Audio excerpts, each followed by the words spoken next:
हमारे साथ इस वक्त एक ऐसे राजनेता हैं जो खुद को एक्सीडेंटल पॉलिटिशियन बताते हैं। पेशे से वो एक डॉक्टर हैं, एमबीबीएस और एमएस ऑर्थोपेडिक्स से उन्होंने किया हुआ है। लेकिन इसके पहले की एमएस की पढ़ाई वो पूरी कर पाते अपने पिताजी के कहने पर वो राजनीति में चले आए।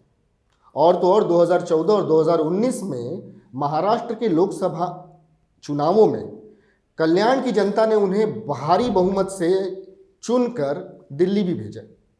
जी हाँ, मैं बात कर रहा हूँ कल्याण के सांसद डॉक्टर श्रीकांत लता एकनाथ शिंदे की। नाम से अब इनका परिचय भी उजागर हो जाता है कि ये राज्य के सीएम एकनाथ शिंदे के बेटे हैं। श्रीकांत जी, इंडिया न्यूज़ में आपका बहुत बहुत स्वागत है। नमस्कार। तीसरी बार आपकी पार्टी ने आप पर भरोसा जताया है, आपको टिकट दिया है।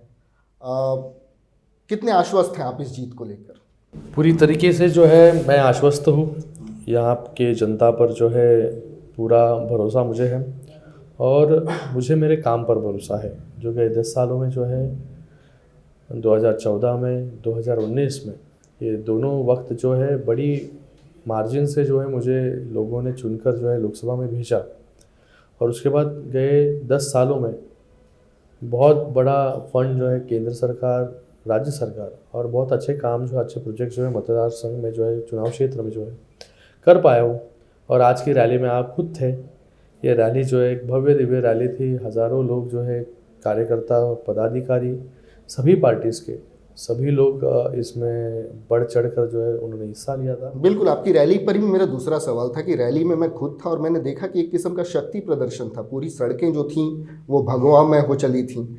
तो ये जो जनता है वो स्वाभाविक रूप से आपसे काफ़ी अपेक्षा रख रही होगी। किन मुद्दों को लेकर आप अब की बार इन जनता के बीच में जा रहे हैं?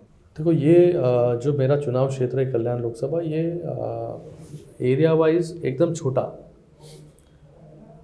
कॉन्स्टिट्यूएंसी, छोटी और छोटे स्पेस में जो है बहुत ज़्यादा लोग रहते, तो हाईली डेंस पॉपुलेटेड कॉन्स्टिट्यूएंसी है कल्याण लोकसभा। तो इसमें सबसे ज़्यादा जो लोगों को चाहिए वो इंफ्रास्ट्रक्चर, रेलवे का इंफ्रास्ट्रक्चर हो, रोड का इंफ्रास्ट्रक्चर हो। सबसे ज़्यादा लोग जो है रेलवे से जो है सफ़र करते हैं। मेरे चुनाव क्षेत्र में जो है पूरा मुंबई का वर्कफोर्स आप बोलोगे तो यहाँ पर रहता है। आप जैसे बहुत सारे पत्रकार भी जो है आज डोंबिवली में, कल्याण में रहते हैं। तो रेलवे से जो है ज़्यादा से ज़्यादा लाखों लोग जो है वहाँ से सफ़र करते हैं। तो रेलवे में ज़्यादा काम गए 10 सालों में जो है देश के यशस्वी प्रधानमंत्री नरेंद्र मोदी जी के नेतृत्व में हम लोग कर पाए। जो गए कई सालों से अटके विषय थे, रुके हुए विषय थे, वो विषय को जो है हम लोग ने पूरा किया। फॉर एग्जांपल 5th और 6th लाइन है, उसको हम लोग ने पूरा किया। जो अनमैन्ड क्रॉसिंग, मैन क्रॉसिंग थे, सब बंद कर दिए, आरओबीज बना दिए। कल्याण यार्ड रिमॉडलिंग का काम चल रहा है। चिकलोली रेलवे स्टेशन हम लोग ने पूरा किया। फिर सड़कें आप देखोगे तो हम लोग पूरे कल्याण लोकसभा की सड़कें जो है 100% सीमेंट कॉन्क्रीट की करने जा रहे हैं जी। उसी के साथ में रोड वाइडनिंग हो, बड़े बड़े रोड्स जो है, हाईवेज बन गए कॉन्स्टिट्यूएंसी में, फ्लाईओवर बन गए, मेट्रो आ गई है। तो ऐसे सब बड़े बड़े काम जो है हम लोग ने गए 10 सालों में किया है। तो इसके बलबूते पर जो है हम लोग आज चुनाव के सामने, लोगों के सामने जा रहे हैं। और आपने कहा कि शक्ति प्रदर्शन, मुझे लगता है कि आज पार्टियां इतनी साथ में है। शिवसेना है, भारतीय जनता पार्टी है, एनसीपी है, मनसे है, आरपीआई है। सभी के कार्यकर्ता जो है बढ़ चढ़कर जो है आज इस चुनाव रैली में जो नॉमिनेशन फॉर्म भरना था उसमें सहभागी हुए थे और सभी लोग बहुत उत्साहित थे। खैर, ये तो मेरे बहुत बुनियादी सवाल थे आपसे। अब मैं कुछ ऐसे विषयों को लेकर आपसे बात करना चाहता हूं जो विषय महाराष्ट्र की राजनीति में बीते 2 सालों से चल रहे हैं। 2019 का चुनाव और 2024 के चुनाव में काफ़ी फ़र्क आ गया है, क्योंकि बीते 2 सालों में बहुत कुछ घटित हुआ है महाराष्ट्र में। 2 बड़ी पार्टियां टूटी हैं। आप लोगों के साथ जो थे या आप लोग जिनके साथ थे, आज उनके खिलाफ ही आप लोगों की लड़ाई है। तो इस लड़ाई को कितना कठिन और पेचीदा मानते हैं, या फिर ये कोई लड़ाई है ही नहीं आपकी नज़र में? नहीं, देखो, मुझे लगता है कि ये जो चुनाव हम लोग जा रहे हैं, एक महायुति का गठबंधन बना के जो है लोगों के सामने जा रहे हैं। और 2019 का चुनाव जो है वो भी हम लोग ने जो है महायुति में ही लड़ा था, आपको अगर याद हो तो। वहाँ पर भी जो है शिवसेना और भारतीय जनता पार्टी जो है साथ में थी और साथ में लड़े थे और साथ में जीते थे। लेकिन कुछ लोगों ने जो है वहाँ पर अलग निर्णय लिया कुर्सी के लिए, सत्ता के लिए, और 2.5 साल जो है अलग गठबंधन बनाया। लेकिन फिर से 2 साल पहले जो है फिर से भारतीय जनता पार्टी, शिवसेना साथ में आई। फिर हमारे साथ जो है एनसीपी भी जुड़े, फिर मनसे भी आई, और आरपीआई तो साथ में ही है पहले से। आप तो लोग उस ये जो गठबंधन को नैसर्गिक गठबंधन कहते थे, जो नैसर्गिक गठबंधन, तो अभी भी जो है वो नैसर्गिक गठबंधन है। गठबंधन को तोड़ने का काम जो है 2.5 साल में हुआ, लेकिन अभी जो है साथ में हम लोग लड़ रहे हैं। उन लोग जो है वो इंडिया अलायंस के साथ में है, जो हमारे विचारधारा से ऑपोजिट है, विचारधारा को नहीं मानती है। जिस विचारधारा के बुनियाद पर जो है शिवसेना पार्टी बनी, उन्हीं विचारधारा को छोड़ने का काम किया। बाला साहब के विचार हो, हिंदुत्व के विचार हो, सावरकर जी के विचार हो, लेकिन हम लोग जो है ये सब विचारों को जो है आगे लेके जाने का काम कर रहे हैं। और मुझे लगता है कि ये चुनाव में जो है विचारों की जीत जो है वो ज़रूर होगी। तस्वीर काफ़ी बदल गई है। अब असली शिवसेना आप लोगों के पास है, पार्टी भी आप लोगों के पास है, चुनाव चिन्ह भी आप लोगों के पास है।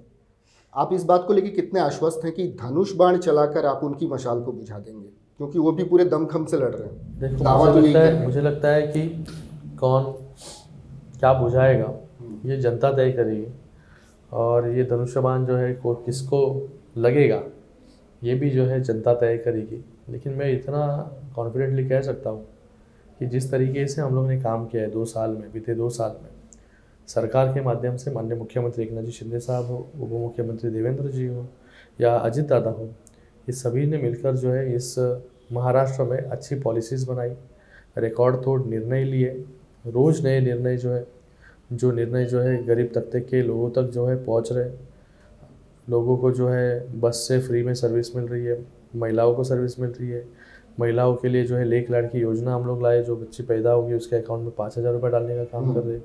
किसानों के अकाउंट में जो है वो 6,000 रुपये जैसे सेंट्रल गवर्नमेंट डाल रही थी, वैसे जो है हम लोग 6,000 रुपये डालने का काम करें। 12,000 रुपये किसान को मिलता है। किसान को मुआवजा जो है तो अभी तक 12,500 करोड़ रुपये जो है हमारी सरकार ने दी है। तो ये सब जो काम है, ये सब काम हम लोगों ने गए बीते 2 साल में किया है, और 2.5 साल में जो है वो लोगों ने देखा है कि किस तरीके से जो है ये सरकार सिर्फ 2.5 साल में 2.5 दिन जो है मंत्रालय गई थी। तो मुझे लगता है ये फ़र्क है, ये फ़र्क लोगों को भी पता है, और लोग जो है महायुति के गठबंधन को जो है चुनेंगे। बेशक आप विकास की बातें कर रहे हैं, डेवलपमेंटल वर्क की बात कर रहे हैं, लेकिन जब से नई सरकार बनी है तब से आपके पिताजी और आप भी विरोधियों के निशाने पर रहते हैं। मैं अक्सर देखता हूं कि अब शब्दों का इस्तेमाल भी आप लोगों के लिए किया जाता है। 2 या 3 दिन पहले मैंने आदित्य ठाकरे की एक सभा में उनका बयान सुना। वो ये कह रहे थे कि एकनाथ शिंदे डर गए थे, उनके गोदाम पर छापे पड़े, वो संकट में खुद को पाए, और फिर उसके बाद वो रोते हुए आए थे उद्धव ठाकरे के पास, ये कहते हुए कि बीजेपी से हाथ मिला लीजिए, नहीं तो हमें बहुत नुकसान हो जाएगा। इन आरोपों में कितना तथ्य है? मुझे लगता है कि देखो, विरोधियों के पास जो है आरोप करने के सिवा दूसरा कुछ बचा नहीं है। मनगढ़ंत कहानियाँ जो है रची जा रही है यहाँ पर, और मुझे लगता है उसको ज़्यादा सीरियसली जो है लेना नहीं चाहिए। उनके सभी नेता जो है मनगढ़ंत कहानियाँ जो है रोज़ रचते हैं, रोज़ जो है मीडिया को बोलते हैं, लेकिन उसके अंदर तथ्य कुछ होता नहीं है। जो रोते गिड़गिड़ाते देश के प्रधानमंत्री नरेंद्र मोदी जी के पास कौन गया था, ये जो है उसका जवाब जो है मुझे लगता है उनसे अपेक्षित है। और रोज़ जो है गाली गलौज, सुबह उठने के बाद, दोपहर को, रात को, शाम को रोज़ गाली देते हैं। लोगों को गाली गलौज अपेक्षा नहीं है, लोगों को जो काम अपेक्षित है। अगर आपने सही किया हुआ होता 2.5 साल में, तो आप जो है आपके काम जो है वो लोगों को बताते। लेकिन आज जो है आपके कारनामे बाहर आ रहे हैं। कोविड में किया हुआ भ्रष्टाचार, खिचड़ी में किया हुआ भ्रष्टाचार, कोविड के बॉडी बैग्स में किया हुआ भ्रष्टाचार, फर्नीचर में किया हुआ भ्रष्टाचार, ये सब जो है कारनामे जो है ना आपने जो किया, जब भी लोगों को सबसे ज़्यादा आपकी ज़रूरत थी तभी आप घर पे बैठ गए और भ्रष्टाचार करते रहे। तो मुझे लगता है कि इन लोगों को मुंह लगा के मतलब नहीं है। और जैसे मुख्यमंत्री महोदय बताते हैं रोज़, बोलते हैं रोज़ कि हम लोग जो है हमारा उत्तर जो है हमारे कामों से होगा, कर्मों से होगा, और जो है हम लोग वो फॉलो कर रहे हैं। इनफैक्ट श्रीकांत जी, मेरा अगला सवाल भी यही था कि हम गाली गलौज की बात कर रहे हैं, अब शब्दों की बात कर रहे हैं। उन्होंने कभी भी आपकी सरकार को किसी सम्मानजनक समानार्थी शब्द से नहीं बुलाया। कभी मिंधे सरकार कही, कभी खोके सरकार कहा। ये तमाम अपमानजनक बातें आपकी सरकार के लिए कहते रहे वो लोग। लेकिन शिंदे साहब हम अक्सर ये कहते हैं कि मैं ज़मीन से जुड़ा नेता हूँ, काम करना जानता हूँ, और मैं काम को लेकर जवाब दूंगा। आखिर कभी आप लोगों के धैर्य की मर्यादा नहीं टूटती क्या? कभी धैर्य जवाब नहीं दे देता? आप लोग इतना अनाप शनाप सुनते हो। हमारे पर संस्कार जो है बाला साहब के, धर्मवीर आनंद के साहब के, और मुझ पर जो है मेरे माता पिता के भी संस्कार हैं। मेरे पास भी बहुत बड़ी डिक्शनरी है अपशब्दों की। हम लोग भी बहुत कुछ यूज़ कर सकते हैं वर्ड्स, लेकिन जो संस्कार है हमें, वो संस्कार हमें रोकता है। महाराष्ट्र की एक अलग खुद की संस्कृति है। महाराष्ट्र के लोगों को जो है अनाप शनाप सुनने की आदत नहीं है, और मुझे लगता है कि इनको जो है ये गाली दे रहे हैं, इनका खुद का मुंह खराब हो रहा है, लोगों के सामने इज्जत खराब हो रही है। लोग जो है देख रहे हैं कि आप किस प्रकार से जो है, जब ये पराभव सामने दिखाई देता है, हार सामने दिखाई देती है, तो लोग जो है तिलमिला उठते हैं। तो ऐसी परिस्थिति जो है इनकी हुई है, और इनसे और क्या जनता अपेक्षा करेगी। श्रीकांत जी, जिन्होंने बहुत इतना बड़ी बड़ा बात अभी भ्रष्टाचार आदित्य किया। ठाकरे ने 2 दिन पहले कही। उन्होंने ये कहा कि आप लोगों के परिवार की वो लोगों ने बहुत मदद की जब आप लोग संकट में थे, लेकिन आप लोगों ने उनको तब छोड़ा जब उनका परिवार बेहद संकट में था। इन आरोपों में कितना तथ्य है? वो कह रहे हैं कि मेरे पिताजी एडमिट थे हॉस्पिटल में और अरे तब कौन सब है ये कुछ हुआ। एडमिट थे तभी ये लंदन में घूम रहे थे। हाँ, ये जब एडमिट थे तभी लंदन में घूम रहे थे। ये जब बीमार थे तो भी खुद मुख्यमंत्री बनने के सपने देख रहे थे, प्लानिंग बना रहे थे। ये किसको बता रहे कुछ? और वो किस मुझे नहीं मालूम। वो किस उपकार की आप लोगों पर मुझे नहीं मालूम कौन से उपकार। अरे आप- हमारी पार्टी जो है शिवसेना, उसको आगे लेके जाने का काम जो है शिंदे साहब ने इतने टाइम तक किया। थाने में धर्मवीर आनंद दिघे साहब के बाद में शिवसेना को हर घर तक पहुंचाने का काम, हर म्यूनसिपल कॉरपोरेशन में शिवसेना सत्ता लाने का काम, हर संकट में जो है शिंदे साहब जो है उधर चले जाते थे। हर संकट हो, इरशालवाड़ी का आपको पता है दुर्घटना, बाढ़ आई, सूखा पड़ा, पार्टी में से कौन जाता था? पार्टी में से सब डॉक्टर्स को लेके कौन जाता था? मदद लेके कौन जाता था? तो ये जो है पार्टी के लिए जिस आदमी ने जो है पूर्णपणे अपना सर्वस्व अर्पण कर दिया, टाइम जो है परिवार को नहीं दिया, तो ये जो है ये काम जो है शिंदे साहब ने पार्टी के लिए किया, पार्टी को बढ़ाने का काम किया। और अभी भी जो उठाव किया, जो क्रांति की, जो इनके साथ 50 लोग आए, 13 लोग आए, वो क्या बेवकूफ़ है? और ये सिर्फ होशियार है कि बाबा जो छोड़ के जा रहे हैं वो गद्दार है और हम लोग ये बहुत सही है। अरे कभी तो इंट्रोस्पेक्शन करना है ना। अभी जो पार्टी बची कुची है उसको अगर रखना है, उसको बढ़ाना है, तो आत्म परीक्षण जो है, आत्म परीक्षण करना बहुत ज़रूरी है। इनको लगता है कि हम करें सो कायदा, हम ही बरोबर है, हम ही सत्य के साइड में, इन लोग जो सब है ये सब गलत साइड में। मुझे लगता है ऐसे होता 50 MLAs, 13 MPs, अभी भी MLAs आए बहुत सारे।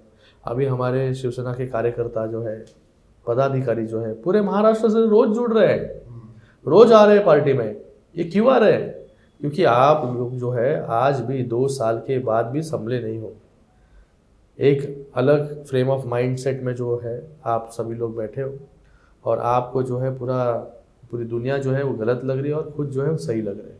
मुझे लगता है आत्म परीक्षण करने की बहुत ज़रूरत है, नहीं तो आने वाले समय में जो बाकी कुछ बचा है वो भी चला जाएगा।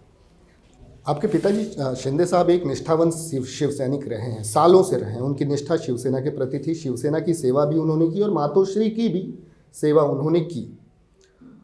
आपके पिता अब ये कहते हैं कि मैं मातोश्री के बारे में बहुत कुछ ऐसा जानता हूँ जो मैं बता दूंगा तो वो लोग संकट में आ जाएंगे। वो कहते हैं कि मैं लंदन से लेकर लखनऊ तक के किस्से जानता हूँ, लेकिन मैंने मेरा मुंह बंद रखा हुआ है क्योंकि मैं अपने काम से जवाब देना चाहता हूँ। ये लंदन से लेकर लखनऊ तक के किस्से क्या हैं और ये क्यों नहीं आप लोग दुनिया के मुझे लगता सामने? है, देखो मुझे लगता है कि ये शिंदे साहब ने कहा है, तो शिंदे साहब को ये अगर आप सवाल पूछोगे तो मुझे लगता है वो सही होगा। नहीं, मेरा सवाल ये है कि वो इतना धैर्य क्यों दिखा रहे हैं? अगर उनके पास कोई जानकारी है तो अरे उन्हें तो बताना यही चाहिए। सवाल जो है ना, यही सवाल जो है शिंदे साहब को आपको पूछना है। और मुझे लगता है कि एक राजनीति की भी एक लेवल होती है, सीमा होती है। हम बाला साहब ठाकरे के पास देखकर जो है ये राजनीति उनसे हम लोग ने सीखी है, उनके जो है वो संस्कार हमारे पर है। और मुझे लगता है कि राजनीति को जो है जितना हो सके उतना क्लीन रखने का काम जो है शिंदे साहब कर रहे हैं। इसलिए जो है वो 24 घंटा जो है काम ही करते हैं।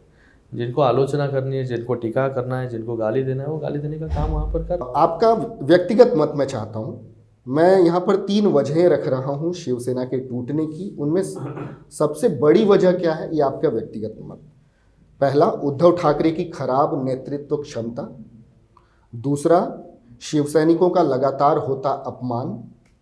तीसरा, शिवसेना का अपनी विचारधारा को त्याग देना। इन तीनों में सबसे बड़ी वजह क्या लगती है आपको जो शिवसेना के टूट के कारण है? सभी जो आपने ऑप्शंस बताए वो सभी ऑप्शंस जो है सही है। इसके अंदर पहले तो जो है विचारधारा को इन्होंने छोड़ दिया। जो आइडियोलॉजी, जो फाउंडेशन है, जो पार्टी फाउंडेशन छोड़ देती है वो ज़्यादा दिन तक तो टिकती नहीं है पार्टी। फाउंडेशन ही भूल गई है। बाला साहब के विचारों को बेच दिया इन लोगों ने, बाला साहब के संस्कारों को भूल गए, हिंदुत्व का विचार भूल गए, सावरकर जी का विचार भूल गए। जो लोग सावरकर जी को गाली देते हैं उनके साथ आज आप अलायंस में बैठे हो।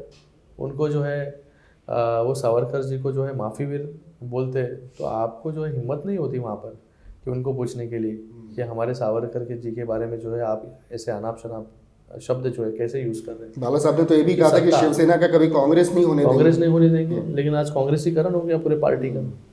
आज ऐसी परिस्थिति है। तो मुझे लगता है कि ये सिर्फ खुद के स्वार्थ के लिए जो है वहाँ पर कुर्सी पे बैठे थे। पार्टी का कुछ भी हो जाए, कैसे भी हो जाए, केडर का कुछ हो जाए, इनको कुछ लेना देना नहीं था। इसलिए जो है पार्टी बचाने के लिए जो है शिंदे साहब ने ये कदम उठाया और आज पार्टी जो है पूरे जोरों से जो है आज खड़ी है इस महाराष्ट्र में और लोकसभा में जो है 15 सीटें जो है लड़ रही है।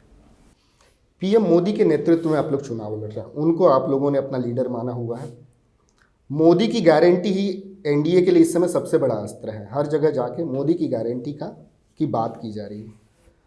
400 का लक्ष्य आप लोगों ने रखा है। आप लोगों को लगता है कि वाकई ये रियलिस्टिक एक गोल है, ये अचीव किया जा सकता है? क्यों नहीं, क्योंकि गए 10 सालों में जो हमारे देश की छवि बदली है, जो बाहर के देश जो है भारत को जिस नज़रिए से देखते हैं, जिस तरीके से फ्रजाइल 5 इकोनॉमी से टॉप 5 इकोनॉमी में भारत आया है और जिस तरीके से निर्णय जो लिए हैं इस देश में, 370 हो, राम मंदिर का विषय हो, ट्रिपल तलाक हो, उसी के साथ में जो है महिलाओं को जो है आरक्षण हो पार्लियामेंट में, तो मुझे लगता है कि ये बहुत बड़ा निर्णय स्वच्छ भारत के माध्यम से जो है लोगों को हर घर शौचालय, किसी ने सोचा नहीं।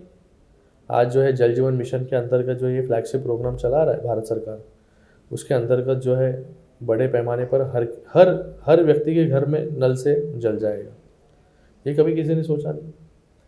जो इंफ्रास्ट्रक्चर बन रहा है पूरे देश में, जो क्वाड्रिलेटरल्स बन रहे हैं, जो डीएफसीसी कॉरिडोर बन रहा है, जो रोड्स बन रहे हैं, जो अस्पताल बन रहे हैं, एम्स बन रहे हैं, कॉलेजेस बन रहे हैं, मुझे लगता है बहुत बड़ी एक 10 साल के टेन्योर में बहुत ज़्यादा काम जो है हमारे प्रधानमंत्री नरेंद्र मोदी जी ने किया है और देश का ग्राफ जो है ऐसे ही बढ़ते जा रहा है। तो इसलिए लोगों को भी विश्वास है। अभी आप मोदी जी के काम गिना रहे हैं श्रीकांत जी, आप मोदी जी के काम गिना रहे हैं बीते 10 सालों के, लेकिन विपक्ष के कुछ एक नेता ऐसे हैं जो संजय राउत उनको औरंगजेब बताते हैं, शरद पवार उनकी पुतिन से तुलना करते हैं। आखिर राजनीति का ये स्तर क्यों होते जा रहा है? ये औरंगजेब के विचारों पर चलने वाले ये लोग हैं। हम लोग जो है हिंदुत्व के विचारों पर और सावरकर जी के विचारों पर चलने वाले। और मुझे लगता है कि देखो अभी ये राजनीति की लेवल आपने बोला कि दिन ब दिन जो है महाराष्ट्र की राजनीति कभी ऐसे नहीं थी, लेकिन इन लोग ने ऐसे की, रोज़ गाली गलौज देकर जो है। लेकिन आप देखोगे सत्ता पार्टी के जो लोग हैं, शिवसेना के हो, भारतीय जनता पार्टी के हो, सभी लोग जो है संयमित है, संयम भूमिका जो है रोज़ अपनी रखते हैं। इनके जैसे अनाप शनाप जो है बेबुनियाद बातों को जो है लोगों के सामने प्रस्तुत नहीं करते। तो मुझे लगता है कि ये सब जो चीज़ें हैं, ये सब चीज़ों का परीक्षण जो है लोग करते हैं, जनता करती है, और एंड में जब इलेक्शंस होता है वो इलेक्शन में से जो है परिणाम देते हैं। तो आने वाले 4 तारीख को जो है इतना सब अनाप शनाप गए 2 साल से चल रहा है, वो 4 तारीख को जो है सब खत्म हो जाएगा। आपके अंदर का एक प्रखर वक्ता मैंने संसद में भी देखा था, मैंने वो पूरा सेशन जो है टीवी पे देखा था, जब आपने एक अल्फ़ाबेटिकल ऑर्डर में ABCD पढ़ के सुनाई थी। एनडीए की ABCD क्या है और यूपीए की ABCD क्या है, स्वाभाविक है उतना तो आपको याद नहीं होगा, लेकिन उसके कुछ अंश आपको अगर याद हो तो मैं निश्चित चाहूँगा कि आप बोल के सुनाएं। मुझे लगता है कि बहुत तभी पार्लियामेंट में बहुत सारे भाषण हम लोग करते रहते हैं अलग अलग मुद्दों पर। तभी मैं नो कॉन्फिडेंस मोशन पे बात कर रहा था। जो भ्रष्टाचार जो है कांग्रेस के समय हुए वो मैं गिना रहा था। 2G स्कैम हो, कोल स्कैम हो, उसकी बुफर स्कैम हो, अगस्ता वेस्टलैंड स्कैम हो, ये सब जो है मैं ABCD के माध्यम से जो है तभी लोगों को गिना रहा था। और वो सही बात है कि इतने सालों में जो है आप लोगों ने क्या दिया देश को? सिर्फ भ्रष्टाचार, सिर्फ स्कैम्स, बड़े बड़े स्कैम्स। और हम लोग ने जो है देश को जो है तेजस देश को 370 हटाया हम लोग ने, राम मंदिर हम लोग ने दिया, जीएसटी हम लोग ने दिया देश को, हम लोग ने ट्रिपल तलाक हटाया। तो ये सब जो है, ये सब चीज़ें जो है हम लोग ने की। आखिर के 2 सवाल, आप सिर्फ कल्याण पर फोकस करना चाहते हैं या महाराष्ट्र में भी आप अपने प्रभाव बढ़ाने को लेकर काम करेंगे? मुझे लगता है कि पहले तो अभी एक कल्याण की जिम्मेदारी है मुझ पर, जवाबदारी है, जवाबदेही है। तो कल्याण में हमेशा जो है पूरा वक्त देने का काम करता हूँ, लेकिन अभी पार्टी जो है, पार्टी को बढ़ाने का काम जो है पूरे महाराष्ट्र में हम लोग कर रहे हैं। तो जब भी मौका मिलता है, जब भी पार्टी का काम होता है, तभी अलग अलग भागों में जो है वो जाना होता है। और आने वाले समय में पार्टी को ग्राउंड लेवल पर, ग्रास रूट लेवल पर और मजबूत कैसे हम लोग कर सके, उसके लिए काम जो है हम लोग करते रहेंगे। महाराष्ट्र में महायुति की कितनी सीटें आ सकती हैं, आपका व्यक्तिगत हम लोगों ने आकलन तो कहा आपको, हम लोग जैसे देश में जो है 400 प्लस, वैसे महाराष्ट्र में जो है 45 प्लस जो है हम लोग आज भी उसके ऊपर कायम है। और आने वाले 4 तारीख को जो है हम लोग देखेंगे कि कितनी सीट्स जो है, जैसे हम लोग बोल रहे हैं, आपको बता रहे हैं, उतनी सीट्स जो है महाराष्ट्र में आएगी। कैंडिडेचर जब आपका ऐलान हुआ उसके तुरंत बाद आप एमएनएस प्रमुख राज ठाकरे से मिलने गए थे, कोई खास वजह? उन्होंने तो पहले ही कह दिया था कि महायुति को वो बिन शर्त समर्थन देने वाले। ये नया गठबंधन हुआ है अभी नया गठबंधन हुआ है। और फिर जब अलायंस में सभी पार्टनर्स थे, सभी लोग हैं, सभी पार्टियाँ हैं, तो एमएनएस ने भी, राज साहब ने भी जो है सपोर्ट दर्शाया। तो स्वाभाविक है कि उनका भी जो है वहाँ पर जाकर आशीर्वाद जो है वहाँ पर लेना चाहिए। तो इसके लिए जो है मैं वहाँ पर गया था। वैसे भी आपने कहा था कि एमएनएस और शिवसेना के साथ डीएनए के, क्योंकि एक ही बुनियाद से जो है ये दोनों पार्टियां जो है बनी है। शिवसेना का वोटर तो कंफ्यूज नहीं होगा ना, हे पण माझे ओळखी से आज ते पण माझे ओळखी, जैसे नेमका वोट कोणाला करायचा? देखो अभी ये जो गठबंधन हुआ है, ये गठबंधन विकास के मुद्दे पर हुआ है, डेवलपमेंट के मुद्दे पर हुआ है। और मोदी जी जिस प्रकार से काम कर रहे हैं उसके लिए जो है गठबंधन हुआ है। और मुझे लगता है कि आज लोकसभा में जो है बहुत पिक्चर क्लियर है, लोगों को कहाँ वोट करना है, लोगों को क्या वोट, किसको वोट देना है। तो श्रीकांत जी, आपने अपना समय हमको दिया, इसके लिए आपका बहुत बहुत धन्यवाद। और आगामी चुनावों के लिए हमारी तरफ से आपको शुभकामनाएं। धन्यवाद। धन्यवाद।